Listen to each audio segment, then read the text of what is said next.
大家好，我是 Anthony， 欢迎来到我的频道。在上期视频里，我们通过对文革时期一篇社论的分析，探讨了猎巫思维在当代中国是相当普遍的。尤其重要的是，这种思维倾向超越了各种意识形态表面上的分歧，而且是各种中国社会思潮背后的深层共性，不论是对 NPD 的批判，还是民族主义的狂热，或者是对自由民主的认同，其实都可能被猎巫思维所传染。当事人对绝对纯洁有一种偏执的追求，而这种追求又导致了敌人的无限扩大和对于被迫害的恐惧。当事人感到自己是被无边无际、看不见摸不着的邪恶所包围的。在这种善与恶、纯洁与污染的二元对立下，世界被简化为一场永恒的斗争。结果是任何思想，无论其初衷是多么进步和解放，都有可能演变为不断扩大化的驱魔仪式。那么今天这期视频，我们就来进一步深挖这个猎巫思维的底层逻辑，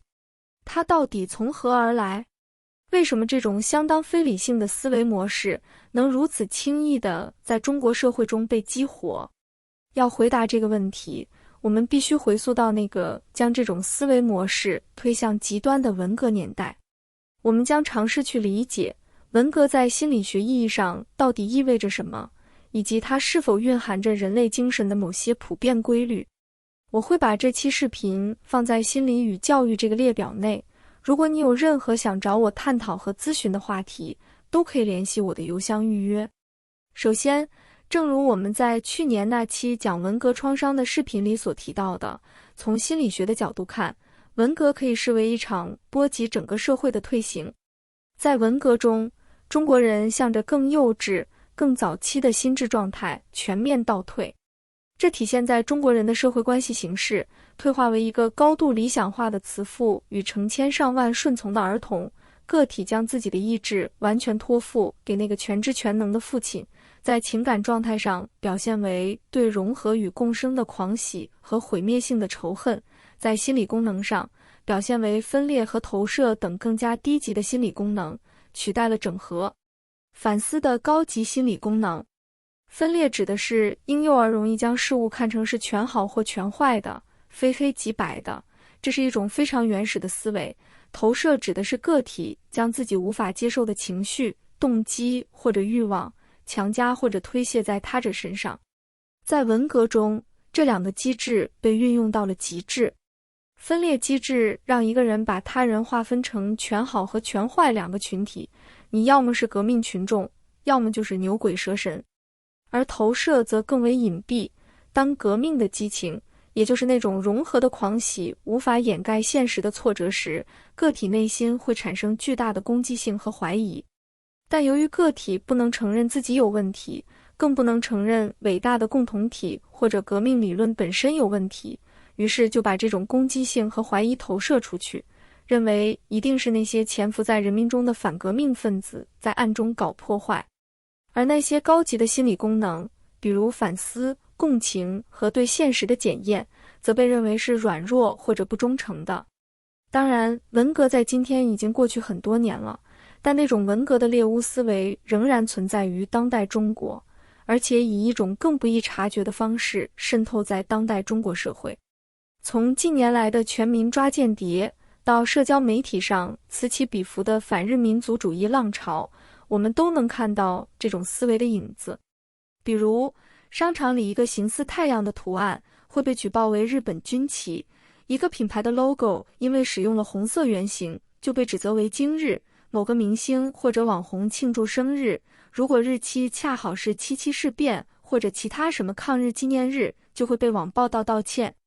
那说到这里，我们必须做一个区分，就是中国社会的这种对日本元素捕风捉影的排斥，与德国对纳粹符号的严格限制有着本质的不同。德国的禁令是其防御性民主原则的体现，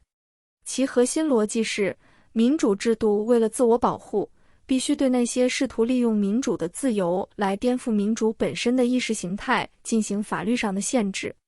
这是一个高度理性的、目标明确的法律和政治行为，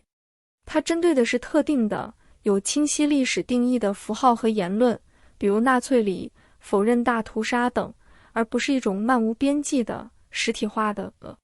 他并不认为纳粹精神会像病毒一样渗透到生活的每个角落，这是一种基于历史反思的程序化的自我保护，其边界是清晰的，没有无限扩大化的倾向。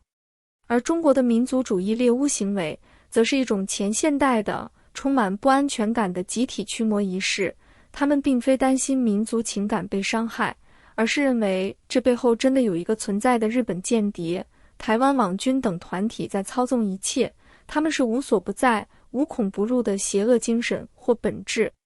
这种恶被认为能够通过神秘的方式污染我们纯洁的民族精神，任何一个符号、一个词语、一件衣服都可能成为这种邪恶力量的载体。所以，他的目标不是划定清晰的法律边界，而是追求一种不可能达到的绝对纯洁。这就注定了他的敌人名单会无限扩大，从公开的符号延伸到任何可疑的言行和思想。比如，当一位古装剧导演在作品中犯了某个关于中国文化的低级错误，立刻有网友断言，查查他的成分，他是不是行走的50万？在他们看来，只有来自境外的间谍才会对中国文化如此陌生，一个简单的错误背后必然隐藏着险恶的动机。但实际上，大部分中国人对于中国文化的知识也不了解。再比如前些年，一位网友仅因为自称中国北方人，其用词习惯不符合某些人对北方人的刻板印象，就被许多网民怀疑是境外势力反串，还有人提议用春晚小品的流行语来作为街头暗号，以此钓鱼和考察一个网友是不是自己人。小红书上还有这样的帖子，有人因为自己的男朋友不会唱国歌，而怀疑对方是间谍，并将其举报。虽然这个事情不一定是真实的，但许多网友没有下意识地认为这件事很离谱，反而是在慢条斯理地讨论该不该举报，以及如何举报，这是比这件事本身更离谱的。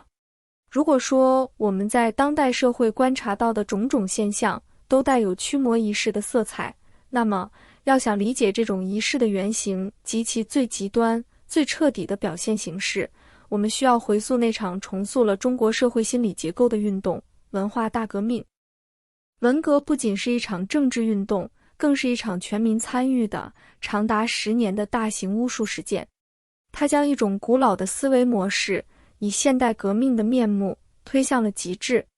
对于文革与巫术文化的深层联系，王毅在1993年发表的《文化大革命与巫术文化》一文中做出了极为精彩的分析。这篇文章虽然写于30年前，但今天看来依然非常深刻。作者指出，人们常常从秦制、法国革命、斯大林主义等视角来分析文革的起源，然而从巫术文化或者原始思维的角度来理解文革以及中国人的精神状态，却是非常罕见的。然而这个视角却可能比其他视角更加深刻。作者认为，文革虽然以破旧立新的激进口号为旗帜，但其大量的行为模式实际上是原封不动地照搬了上古时期的巫术文化，是一场大规模的文化返祖现象。例如，当时流行在反革命分子的名字和照片上打叉，或者将其名字倒写，或者用谐音来表示一种极度的仇视，这种办法就是从巫术文化中照搬的。在上古时期，人们认为一个人的灵魂必然通过某种神秘的方式渗透在头发、唾液、指甲等身体的一切部分，及其影子、画像、姓名等等与他有关的物体。因此，只要损毁了这些东西，就相当于对那个人的灵魂产生了一种实在的物理层面的攻击。这种迷信广泛地存在于世界上许多原始宗教里，所以原始宗教对上述物体有各种各样神秘的禁忌，而在当代社会，这些禁忌可能被包装成一种非常理性的形式。比如在朝鲜，如果你不小心把领袖的画像弄脏了，那么不论你怎么辩解，都是在亵渎伟大领袖，是可以判死刑的。这看起来像是对个体的内心意图进行理性的推断，罪名也完全是政治性的、世俗化的，比如反对伟大领袖等等。但这套理性的说辞只是一个外壳，它的深层逻辑恰恰是巫术的，也就是认为领袖的画像并不仅仅是领袖的象征符号，而在某种神秘的意义上，就是领袖本人，是被注入了领袖的神圣性的。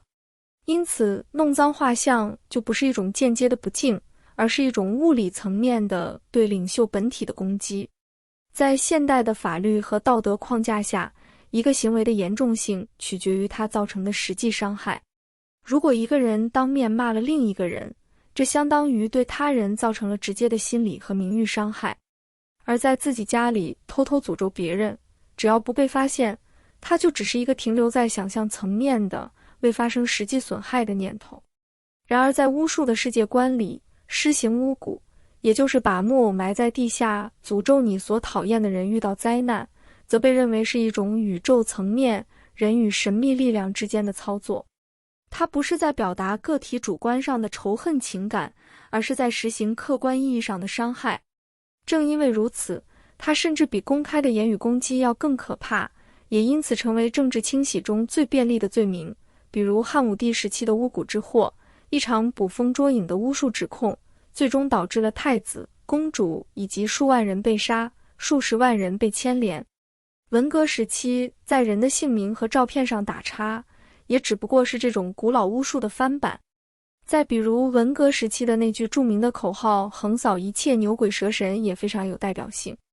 正如作者所指出的，这种狂热源于驱鬼巫术。因为上古时期的先民认为，一切的灾难都是身边潜伏着的妖魔鬼怪作祟的结果，因此必须要不断的驱魔。例如某人生病了，或者牲畜无缘无故死亡，人们就会请巫师来搜查身边的人是否有被鬼神附体。对那些被判定为被鬼神附体的人，人们会采取残酷的方式对待他。而在文革时期，比如一些工厂里，当产量下降或者某些机器突然坏了，人们不是去反思生产流程，分析技术原因，而是立刻成立小组去排查工人中那些阶级成分不够纯正或者有历史问题的人，并认为一定是他们在搞破坏。这和巫师通过各种征兆来寻找被鬼怪附体的人是完全一致的。同时，工厂领导也会对全体工人进行各种各样的思想教育，让反革命分子在大众面前自我检讨、认罪，这相当于一种公开的驱邪仪式，也是为了避免其他人被鬼怪附体。值得说明的是，与通常政治斗争中的刻意诬陷不同，这种对阶级敌人的清洗和改造，首先不是针对个人的，而是针对那些神秘力量的。斗争的目的不在于打倒某个具体的人，而是要打倒那个抽象的邪恶精神。由于这个邪恶精神是可能附体到任何人身上，因而全民都有着强烈的热情去寻找蛛丝马迹。比如文革时期，有一位女老师读音不标准，有一天她在读林副主席时，把主这个字读成了一声，听起来有点像猪，结果就被举报并按上了恶毒攻击文革的罪名。正如列维·布留尔在《原始思维》这本书中所说的，原始人感到自己是被无穷无尽、几乎永远看不见，而且永远可怕的无形存在物包围着。鬼神布满了整个天空和每寸土地，他们在道路边、树林中、岩石上，他们日夜不倦地跟踪着人，甚至在自己家里，人也找不到逃避鬼神的避难所，他们在家里也到处都有。由于原始人认为鬼神的无处不在，因而驱鬼就变成了最重要的生存手段。正如作者所说的，文革的群众运动之基础同样建立在充满妖魔鬼怪的宇宙图式之上。我们也无比强烈地感到自己是被黑五类、黑七类、地修反、走资派、黑帮黑线、钻进革命营垒的毒蛇、披着羊皮的狼、糖衣炮弹之类的无穷无尽、几乎永远看不见而且永远可怕的无形存在物包围着。因此，必须要时刻把阶级斗争放在首要位置。阶级斗争要年年讲、月月讲。毛泽东说，文化大革命7、8年就要来一次，也是这个道理。以我们今天的视角回看，文革时代的人们似乎陷入了集体性的被害妄想。他们生活在一个充满了政治禁忌和神秘猜疑的环境里，任何一个不经意的言行都可能招致灭顶之灾。这就引出了一个更深层的问题：如果说巫术思维是一种非理性思维，那为什么这种思维的底色往往是灰暗和恐惧的？为什么它总是指向恶意、危险和被迫害，而不是善意、幸运和被祝福？许多中国家庭都有各种各样神秘的禁忌中，例如一双筷子插在米饭里，这个中性的形状，为什么就必然的与给死人上香这个不吉利的场景建立联系呢？为什么它就不能被解读为一种祈福、祝愿一帆风顺或者节节高升的意象呢？再比如，中国传统婚礼也有很多禁忌，例如新娘出门10脚不能站地，否则会被认为是不吉利的。从巫术的视角看，新娘在出嫁时经历一个身份转换的重大时刻，这个时候她的精神和身体都被认为是更脆弱的，非常容易受到来自地面的污染，而脚不沾地是一种隔绝邪气的方式，确保新娘以纯洁的姿态进入丈夫家，从而保证未来婚姻的顺利。我们说，巫术思维往往是以恶意来看待外部环境和变化的，因为它总是预设了自我是一个无力、被动、纯洁，因而极易被外界污染的存在。我的纯洁性是如此不堪一击，以至于任何微小的不合常规的事件都可能是一种污染或渗透的开始。因此，从科学的角度是无法反驳这些猜想的。如果一个人的主体性不发达，他即使学了很多科学，也会用一套科学词汇去填充那个古老的巫术思维框架。比如，他可能不再害怕鬼神，但会转而对细菌、核辐射、转基因产生一种不成比例的非理性的恐惧，并发展出一套新的复杂的进化仪式。在最深刻的恐惧面前，人会遗忘掉自己所掌握的知识。例如，在2023年日本排放核废水的事件中，许多中国人开始疯狂囤积食盐，因为据说食盐可以预防核辐射。同时，中国官方和民间都发起了抵制日本海鲜的运动。虽然从科学的角度讲，日本的鱼和中国的鱼都在同一片海洋遨游，如果有污染，那么中国的鱼同样是有害的。然而在巫术思维看来却是合理的。上古时期的人们认为，敌对部落的图腾、象征或者精神是神秘地渗透在这个部落所有的事物之中的。因此，日本鱼和中国鱼哪怕在同一片海域，但只要一条鱼被贴上日本的标签，就成为了那个邪恶精神的载体。吃海鲜就不仅仅是吃海鲜，而是一种危险的仪式，会招来厄运，只不过这个厄运被命名为核辐射。而中国的鱼则被认为是安全的，因为它被我们自己的图腾所庇佑。我们说，主体性的不发达是一切迷信的根本原因，并且这种迷信是靠单纯的普及科学知识所无法改变的。今天的人们可能不再提到牛鬼蛇神，但他会把境外势力、资本等概念同样视为无所不在、无孔不入，时刻在渗透和污染我们的邪恶实体。不过这个话题就留到下期视频再聊吧。今天的视频就先聊到这里，如果你有任何的困惑和问题想和我交流，直接联系我的邮箱就好。比如你希望和我讨论某篇文章、某段话、某个视频、某种社会现象，或者你的日记，都可以提前把相关的文本发给我，我会在正式交流之前读完。或者你希望和我讨论你的人生经历、困惑和情感，都是可以的。如果你对隐私性、安全性、付款和通讯方式有任何疑问，也请及时告诉我。如果你无法付费或无法加入会员，也请联系我，我会提供其他方式。详情请参考这张图片。我会把这期视频放在心理与教育这个列表内，同时也推荐大家去看我这个列表内的其他视频。感谢大家的收看，再见。